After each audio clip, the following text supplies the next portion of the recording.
दिग्विजय फिर से स्वागत करता हूं आपका स्कोर हाई क्लासेस के यूट्यूब चैनल पर। आज हम क्लास 10 मैथमेटिक्स ट्राइंगल चैप्टर से आप लोगों के लिए बहुत ही इंपॉर्टेंट थ्योरम लेकर के आ गए हैं, जिसका नाम है बेसिक प्रोपोर्शनैलिटी थ्योरम। क्या नाम है बच्चों? Basic proportionality theorem. इसे थेल्स थ्योरम के नाम से भी जाना जाता है। इस थ्योरम का स्टेटमेंट लिखा हुआ आता है और कहता है कि प्रूव करके दिखाइए। तो बिल्कुल भी टाइम वेस्ट नहीं करते हैं और फटाफट से 10 मिनट के अंदर इस वीडियो लेक्चर को खत्म करते हैं और एक इंपॉर्टेंट थ्योरम आज हम सीख जाएंगे। आज हम एग्जाम में अगर हमसे एग्जाम में पूछा जाएगा तो हम कभी भी आज की सीखी हुई थ्योरम को कर पाएंगे। मैं इतना अच्छे तरीके से आज आपके दिमाग में इन चीजों को क्या करने जा रहा हूं, फिट करने जा रहा हूं। ठीक है, तो देखते हैं basic proportionality theorem, Thales theorem भी कहा जाता है। अच्छा, इस थेल्स थ्योरम का जो स्टेटमेंट है एक्चुअली वो क्या है, अगर वो समझ में आ जाए तो आधा काम हमारा यहीं पे ही क्लियर हो जाएगा। उसके बाद में ये जो चीजें हैं वो ट्रिक से बताऊंगा। एक ट्रिक ऐसी बताऊंगा जो आप देखोगे कि इतना लंबा चौड़ा सब आप लोगों को कुछ याद नहीं करना पड़ेगा, बस धीरे धीरे एक दो ट्रिक बताऊंगा जिससे ये पूरा क्लियर हो जाएगा। ठीक है, तो पहले स्टेटमेंट पढ़ते हैं, क्योंकि क्वेश्चन में लिखा हुआ आता है स्टेटमेंट और बच्चे कंफ्यूज हो जाते हैं कि ये स्टेटमेंट बेसिक प्रोपोर्शनैलिटी थ्योरम या थेल्स थ्योरम का है। तो ध्यान से देखिए, if a line is drawn parallel to one side of a triangle, क्या बोल रहा है कि एक लाइन बनाई जाए ट्राइंगल के अंदर। A line is drawn parallel to one side of a triangle, एक लाइन बनाई जाए यहां से ट्राइंगल के अंदर जो कि किसी एक साइड के क्या हो, पैरेलल हो। बोल रहा है ना, parallel to one side of a triangle. यहां तक पढ़ो पहले इसको। क्या है? If a line is drawn parallel to one side of a triangle, एक ट्राइंगल के एक साइड के पैरेलल एक लाइन बनाई जाए। तो बच्चों मान लेते हैं कि ट्राइंगल है हमारे पास क्या, एबीसी। क्या है? Triangle ABC. अब एबीसी में हम एक लाइन बना देते हैं ऐसी जो बीसी के क्या है, पैरेलल है। उसने कहा है ना कि एक साइड के क्या बना दीजिए, पैरेलल बना दीजिए। तो जो नीचे वाली बीसी साइड थी उसके हमने एक लाइन बना दी ऊपर की तरफ, पैरेलल। क्लियर है? Intersecting the two other sides, देखो इंटरसेक्ट तो करेगी।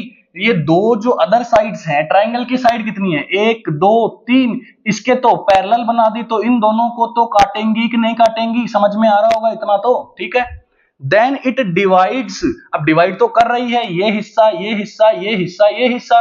तो मान लेते हैं कि ये यहां पे काटी डी पे, यहां काटी ई पे, यहां काटी डी पे, यहां काटी ई पे।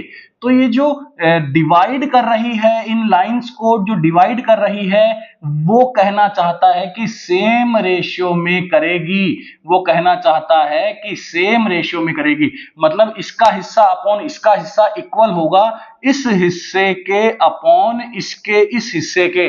आ गई क्या बात समझ में? ये हमको क्या करना है भैया, प्रूव करना है। क्लियर है? स्टेटमेंट समझ में आ गया। गिवन में क्या लिखा है, triangle ABC in which DE parallel BC intersect AB at D। देखो इंटरसेक्ट AB को कहां पे इंटरसेक्ट कर रही है, AB को कहां इंटरसेक्ट कर रही है, D पे इंटरसेक्ट कर रही है, और यहां पे AC को E पे इंटरसेक्ट कर रही है। टू प्रूव में क्या है, AD upon DB DE by EC। समझ में आ रहा है इतना तो? कंस्ट्रक्शन पे आ जाओ। अब देखो कंस्ट्रक्शन याद रखना पड़ेगा, थोड़ा सा कंस्ट्रक्शन याद रखना होगा, बस याद रखने के नाम पे केवल इतना ही है, याद रखने के नाम पे केवल इतना ही है, खत्म। उसके अलावा कुछ याद नहीं रखना। स्टेटमेंट आपको ध्यान में आ गया। स्टेटमेंट बड़ा आसान है कि एक साइड के पैरेलल साइड बनाई गई, एक ट्राइंगल की एक साइड के एक पैरेलल लाइन सेगमेंट बनाया गया जो कि दो रिमेनिंग साइड्स को इंटरसेक्ट कर रहा है, डी और ई पे। क्लियर है? इतना आसान है।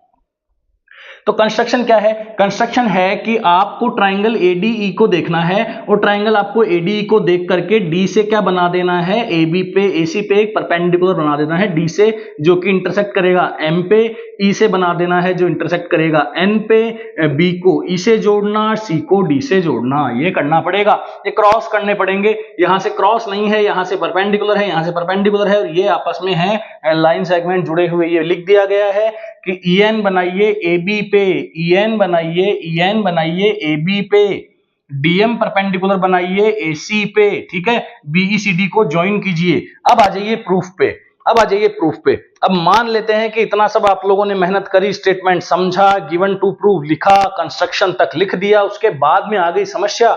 और यही समस्या आजकल बच्चों में 70-80% बच्चों में यही समस्या है कि वो इतना ही ध्यान रख पा रहे हैं कि हमें आगे करना क्या है ये उनको नहीं आइडिया है। तो एक काम करते हैं, मान लेते हैं कि एक बच्चा एग्जाम में प्रूव करने बैठा और वो भूल गया कि इसका प्रूव क्या है, उसको एक लाइन याद नहीं आ रही है, कुछ समझ में नहीं आ रहा है, बस इतना पता है बेचारे को, इतना पता है कि AD बाय DB को इक्वल करना है DE बाय EC के, बस इतना पता है, इसके अलावा कुछ नहीं पता। यहां तक पता चल चुका है उसको। अब यहां से ही मैं उसे आगे बढ़ा देता हूं और हर एक भूलने वाला बच्चा एग्जाम में यहीं से ही मैं उसको देखना सिखा दूंगा। इस पूरी थ्योरम को मैं केवल वहां से देखना सिखा करके कंप्लीट करवा दूंगा। ध्यान से देखिए, अब आपको ध्यान से देखना है कि अब आपको ये देखना है कि AD अपॉन DB चाहिए। क्या चाहिए? AD upon DB। बेटा AD को तो देखो, कम से कम AD को तो देखो AD को देखोगे तो AD को देख रहे हो तो ऐसा लगता है कि AD बेस है, नहीं दिखता क्या? AD क्या दिखता है? बेस। तो EN क्या दिखती है? हाइट। AD क्या दिखता है? बेस। EN क्या दिखती है? हाइट। समझ में आ रहा है क्या? AD क्या दिखता है? AD को देख रहे हैं, किसको देख रहे हैं? AD को। AD क्या दिखता है? बेस। EN क्या दिखती है? हाइट। तो बेटा AD अगर बेस दिखता है, EN अगर हाइट दिखती है, तो क्या ट्राइंगल ADE का ये लिख पाओगे? सोचो तो सही एक बार, ट्राइंगल ADE का ये लिख पाओगे? बिल्कुल आसानी से लिख पाओगे। कैसे लिखोगे? Half into AD into EN। बोलो लिखोगे नहीं लिखोगे? लिखोगे नहीं लिखोगे? ये देखो आ रहा है समझ में? EN है, ये तो कुछ भी नहीं है। EN and DM both are altitude of triangle ADE।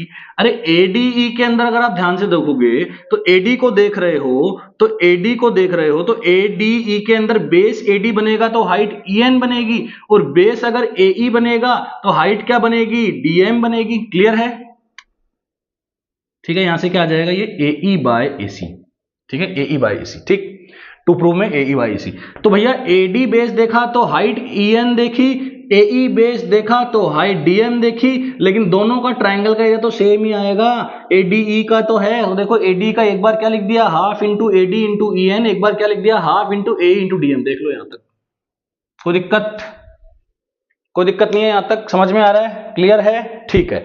लेकिन आप मुझे एक बात बताओ, ये जो EN है, देखो AD मिला, थोड़ी शांति हुई होगी आपको। AD मिला भाई, AD कैसे मिला?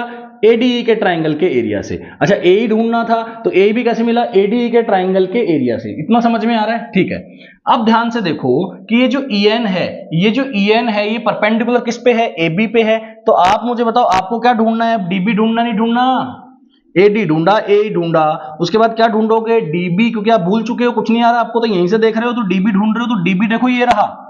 तो आप देखो कि ये जो EN हाइट है बच्चों, ये जो EN हाइट है, क्या ये DB पे परपेंडिकुलर नहीं लग रही है आपको? DB पे परपेंडिकुलर नहीं लग रही है क्या? तो DB का एरिया लिख दोगे क्या? Half into DB into EN लिख दोगे क्या? Half into DB into EN लिख दोगे?